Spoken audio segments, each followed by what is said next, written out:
Kartoshka tog'a, eshitishimcha bugun xo'jayinimiz mehmon kutib osh qilmoqchi ekan. Nima deysiz? Meni ham oshga qo'sharmikan? Meni palovni ustida xuddi malikalardek savlat to'kib o'tirish orzuyim bor. Kulgimni qistama qizil yanoq. Palov bu elitalar klubi.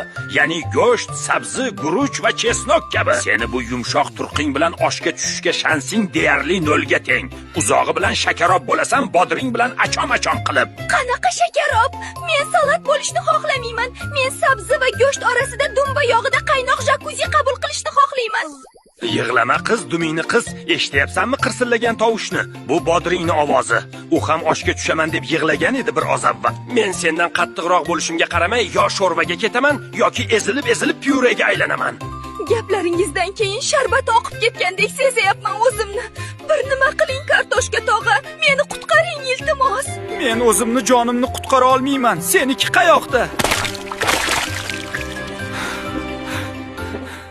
Taqdirimiz shu ekan, na iloj.